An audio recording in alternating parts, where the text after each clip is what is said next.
Hello folks, welcome to Living Off the Slab. I'm Craig Ripley.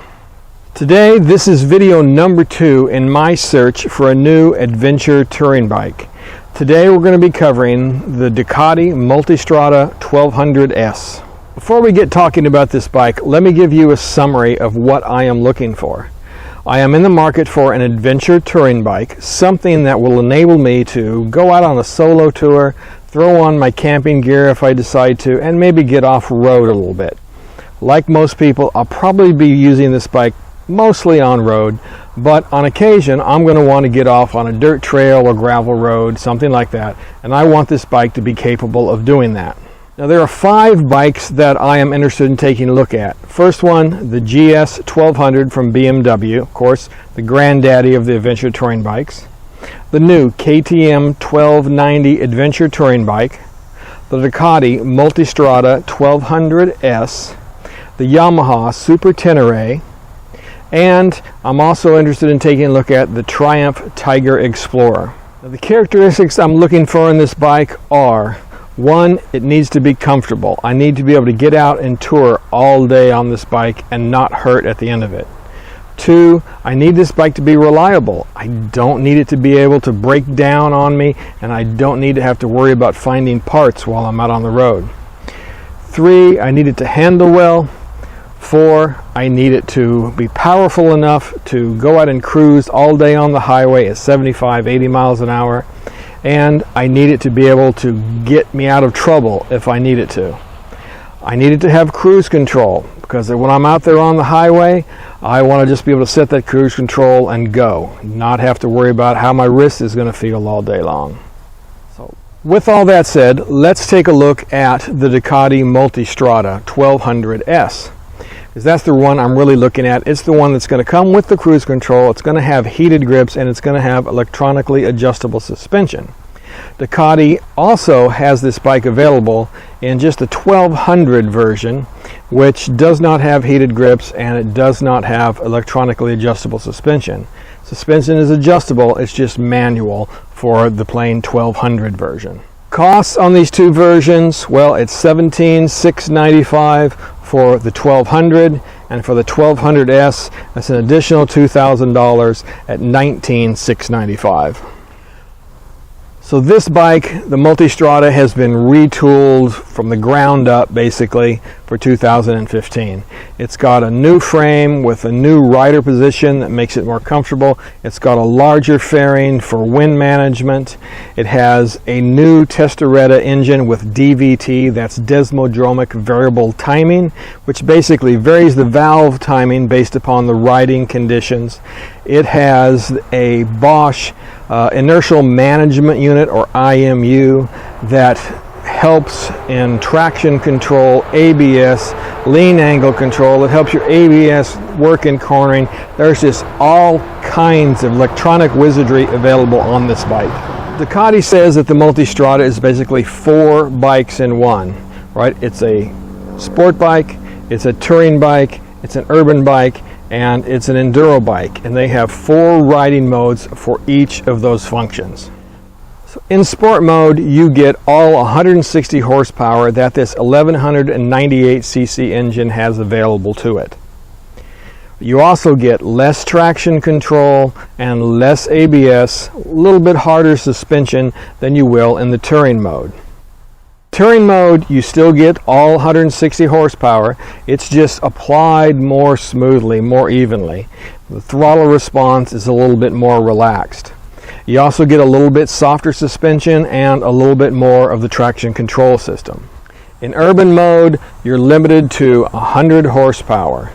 And you're also going to find that you have a little bit more traction control available to you.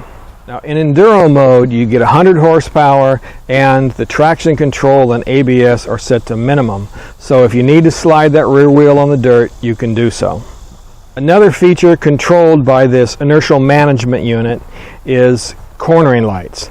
If the bike goes more than, I believe it's about 7 degrees into a corner, into a lean, then a light comes on that side, on the lean side, that will help to illuminate the road in the direction that you're turning. Now, I was riding these in the daytime, so I really couldn't tell much difference. I guess the one complaint I've heard about these is that you can't turn them on all of the time, or you can't turn them off. Basically, they only come on and off based upon your lean angle. So if you wanted to have your driving lights on, well, you can't do it. The fit and finish on the Multistrada is top notch. Ducati has really done a great job of putting this bike together.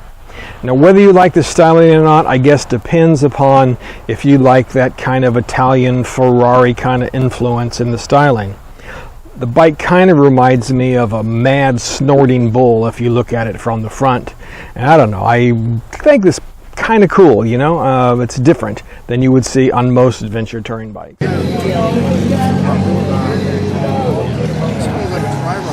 Seat height on the Multistrada is kind of low for an adventure touring bike.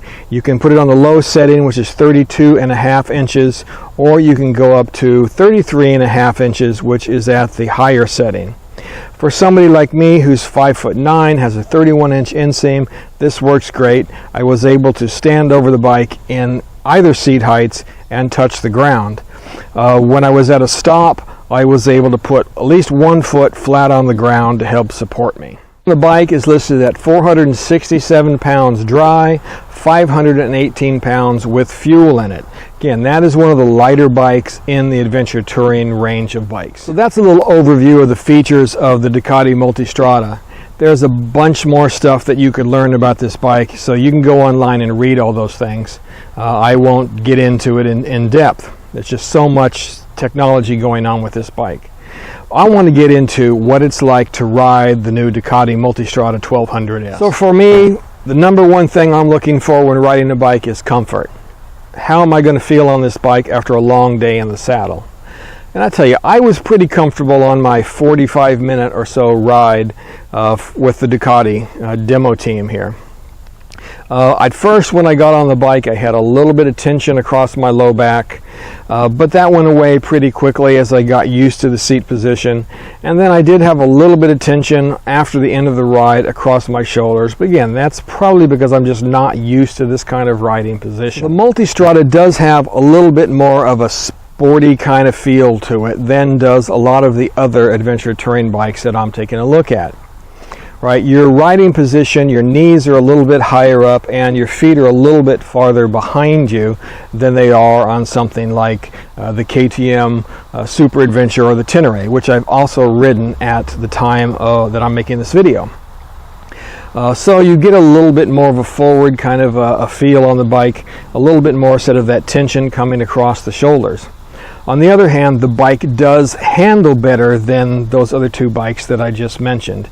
It feels lighter, it's quicker trying to move it from side to side or throw it into a corner. The other things that I always take a look at when I first sit on the bike are the mirror position. Can I see beside me? Am I going to be able to see behind me? What size are the mirrors? Again, do I have a good view of the road? And I would say that the mirrors are adequate here. For the Multistrada. I was able to see well, but I think that moving them out and maybe getting a slightly larger mirror would improve that. So now I actually got to ride the Multistrada twice. I got to ride it during the demo event at Wagner Power Sports in Worcester, Massachusetts. And I got to ride it again when I went back to Wagner to ride the KTM Super Adventure. I wanted to ride the Super Adventure and the GS together, but they didn't have a GS available. So a buddy that was with me, he took the Ducati out and I took the KTM out, and then we swapped on the way home. So this enabled me to actually ride the Ducati twice and basically take a look at some of the things that I didn't get to take a look at the first time. On both rides, I put the bike in touring mode and I basically just left it there because I know that that's the mode that I'm going to be riding in most often. And I wanted to see more than all of the gadgets and the different settings that they have on the bike. I wanted to see how the bike handles, how the bike performs under certain circumstances. One of those circumstances that I wanted to check was how does the bike handle if you kind of lug it down a little bit. So the first time I was riding it, I didn't really notice this happening, but on the second time I noticed that if I was cruising about 40 miles an hour in fourth gear and I had to go around the corner, or if I applied a little extra gas, I was getting this shudder, this shake out of the bike. So you see that kind of shudder, well, I don't know, it kind of turned me off a little bit. At first, the time I rode the bike, I was just in love with this bike. I thought, man, this is absolutely amazing. It handles well, it's comfortable, it's got so much power, and it does. It has a ton of power, but I guess I really wasn't trying the things that I did on the second time, which again was to try to lug it down a little bit going around a corner, and I surely was able to do that. So, I mean, I guess your riding style would correct this. You would know that you always have to shift down when going around a corner. Don't just try to lug it around, you know, said 40 miles an hour or so. But I was a little bit put off by it, I have to say. Brembo brakes on the Multistrada are just absolutely amazing. They're a little probably too touchy for my taste. Just a little bit of brake just really stops the bike quickly and abruptly, so you really kind of got to get used to that.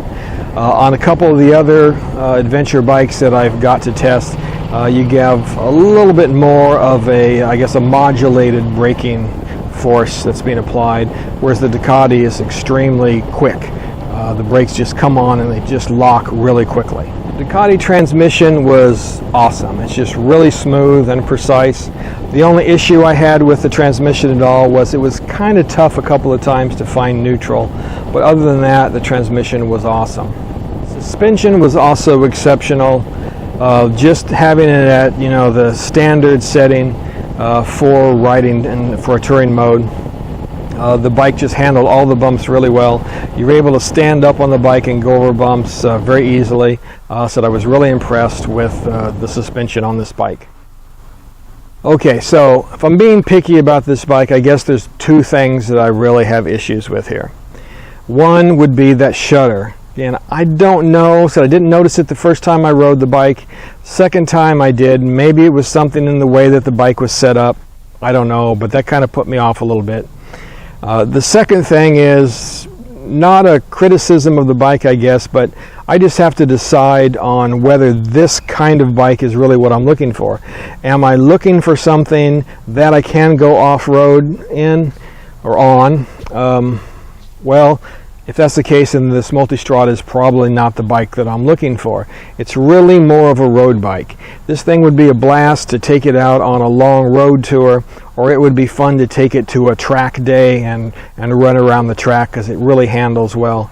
But I don't know if I'm really looking for a bike that can go off-road a little bit.